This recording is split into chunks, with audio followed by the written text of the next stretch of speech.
Halo guys, gue Vanilla dari channel Gadget Pahlawan balik lagi. Kini HP sejutaan sudah banyak pilihan di tanah air. Mulai yang bisa kasih pilihan baterai gede, kamera beresolusi gede, dan gaya marketing promosi yang gede. Tapi banyak juga user yang mau beli HP sejutaan merasa kurang puas dengan beberapa spesifikasinya yang terkadang tidak sesuai dengan kenyataan. Di sini celah bagi user yang paham spek mencoba memilih HP mantan flagship yang dulu harganya belasan juta. Seri apakah flagship murah yang kini sudah ada di range angka sejutaan yang masih layak dipakai di 2023? Check it out!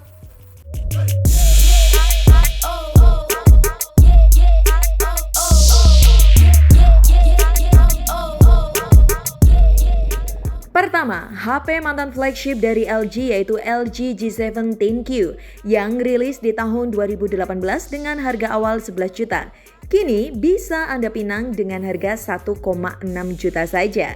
Dengan spesifikasi layar 6,1 inch berjenis IPS LCD, namun sudah punya resolusi 2K, mendukung konten HDR10 yang tajam.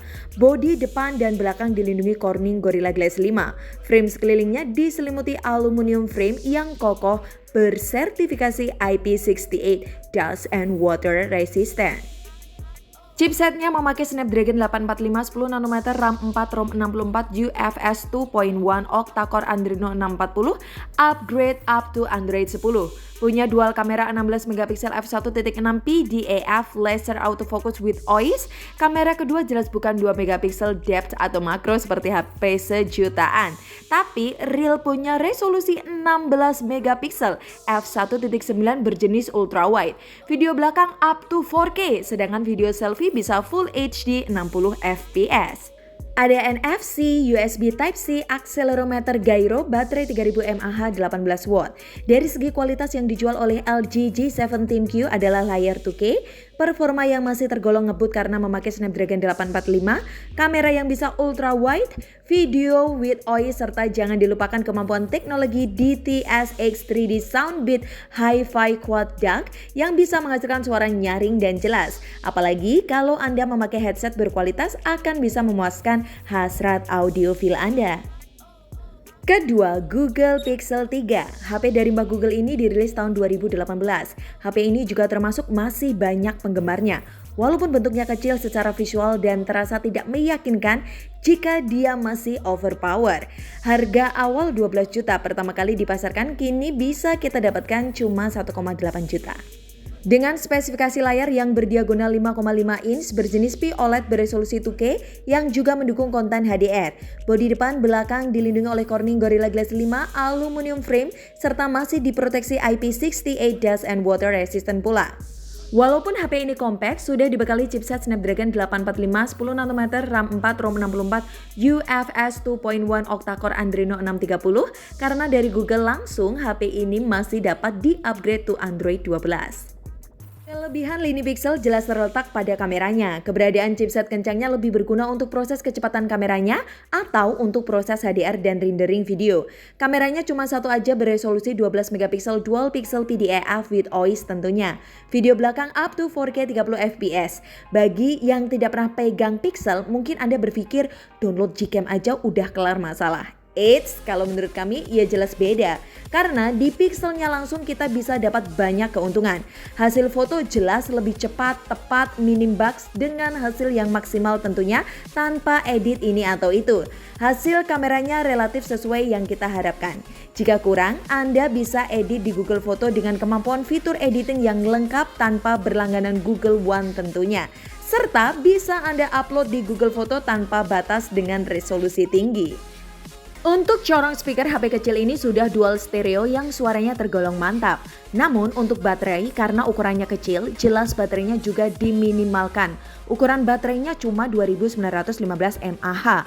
Punya kecepatan charge 18 watt, pengisian daya bisa lewat kabel Type-C atau secara wireless. NFC-nya jelas ada. Gimana? Worth it nggak? HP sejutaan udah bisa wireless charge. Ketiga, iPhone 7 garansi Inter. Yap, HP merek boboan ini masih laris manis dicari orang walaupun dirilis di tahun 2016. iPhone 7 punya bentang layar mungil 4,7 inch yang masih berasio konvensional 16:9 berjenis IPS LCD Retina display. Jika Anda beruntung mendapatkan LCD yang masih original, jelas masih mantap dipandang. Yang menjadikan iPhone 7 masih dicari walaupun rilis tahun 2016 adalah karena sistem operasi iOS tentunya. iPhone 7 bisa di-upgrade maksimal di iOS 15, satu step di bawah iOS 16 terbaru. Chipsetnya memakai A10 Fusion 16 nanometer dengan RAM kecil, cuma 2 GB. Tapi kata user Apple, apa itu RAM? Jadi tidak usah diperdebatkan ya guys ya. HP ini punya kamera 12 megapiksel PDAF with OIS, video belakang up to 4K 30 fps. Dengan hasil kamera yang masih terlihat natural serta kelebihannya dalam upload konten IG yang katanya masih punya kualitas bagus di atas HP Android di kelas harganya. Baterai iPhone 7 cuma 1960 mAh. Kemampuan yang tersisa jelas tinggal untuk sosial media saja. Untuk mainkan game-game ringan masih oke lah karena baterai yang minim. Spare part yang mudah didapatkan, aksesoris yang berlimpah, dan terakhir tentunya menambah sedikit gengsi lah. HP ini dulu dijual mulai 12 jutaan, kini bisa diperoleh di marketplace di sekitar 1,5 sampai 1,8 jutaan tergantung varian memori, kelengkapan, jenis garansi, serta kondisi tentunya. Keempat, Xperia XZ2 Premium. HP kekar tambun menyerupai susu bantal ini dirilis di tahun 2018 dengan harga awal sekitar 14 jutaan. Kini banyak dijual di range harga 1,5 sampai 1,7 jutaan. Punya spesifikasi layar berdiagonal 5,8 inch dengan rasio layar tergolong jadul 16:9. Namun dengan resolusi high-end yaitu 4K. Mantap bukan? Karena kelas premium jelas build juga premium dilindungi oleh Corning Gorilla Glass 5 yang kokoh. Dapur pacunya memakai Snapdragon 845 10 nanometer, RAM 6, ROM 64, UFS 2.1. Buat game, HP ini masih lanjai dan menurut kami HP Sony yang tergolong bandel untuk push rank. Kameranya punya komposisi dual kamera. Kamera utama 19 megapiksel f1.8 PDAF laser autofocus dan kamera kedua 12 megapiksel f1.6 monochrome untuk membantu proses pengambilan gambar di skenario gelap atau minim cahaya. Punya dual speaker stereo, baterai 3540 mAh, USB Type-C 18 watt, wireless charge, NFC ready. Keunggulannya jelas pada layar 4K-nya yang dipoles pula dengan Triluminous display dan X-Reality Engine khas Sony. Untuk lihat konten multimedia serta kamera yang menurut kami termasuk deretan seri Xperia yang terbaik dalam ambil foto low light.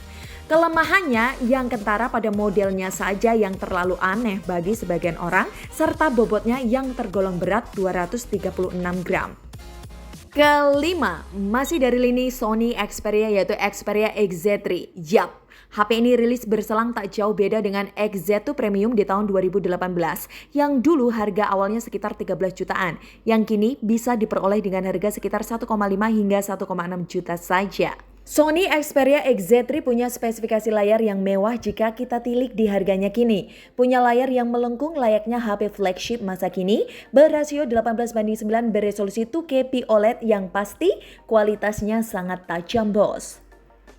Untuk build body jangan diragukan, masih menggunakan proteksi Corning Gorilla Glass 5 anti air dan debu. Chipsetnya juga sama dengan Sony Xperia XZ2 memakai Snapdragon 845 10 nanometer, RAM 4, ROM 64, UFS 2.1, ada pula NFC-nya. HP ini punya kamera sebiji aja 19 megapiksel f2.0 predictive PDAF laser autofocus, video belakang up to 4K 30 fps. Untuk semburan suara so pasti dual speaker stereo. Sistem charge-nya Type-C 18 watt, wireless charge juga bisa. Keunggulan mutlak Sony Xperia XZ3 terletak pada keindahan layarnya 3D HD display beresolusi 2K bagi yang suka nonton movie. Membawa Xperia XZ3 serasa kita bawa HP mahal dikarenakan model layar curved tersebut. So, inilah HP seri non-resmi terbaik menurut kami di rentang harga sejutaan yang punya spesifikasi tergolong masih bisa diajak ngebut. Serta punya keunggulan unik yang susah dicari di HP resmi sejutaan bahkan 3 jutaan di era 2023. Tapi perlu diingat boy, sifat HP ini non resmi ya guys ya. Cocoknya untuk HP kedua karena resiko yang pasti akan Anda dapatkan adalah ketahanan baterai yang sudah tidak prima, suku cadang yang susah dicari jika ada kerusakan, serta jaminan IMEI yang tergantung keberuntungan. Jika ingin IMEI aman, ya Anda belilah yang versi global berpajak dengan harga yang jauh lebih mahal tentunya. Jika Anda mau meminang HP non-resmi, wajib tahu resikonya. Jangan mengeluh setelah beli dikarenakan Anda sudah dapat kompensasi harga yang terbilang sangat-sangat murah. Belanjakan uang Anda secara bijak, belilah sesuai kebutuhan. Oke? Semoga bermanfaat. Saya Vanilla dari tim Gadget Pahlawan, pamit. Bye-bye. When you want to get off that darkest ground,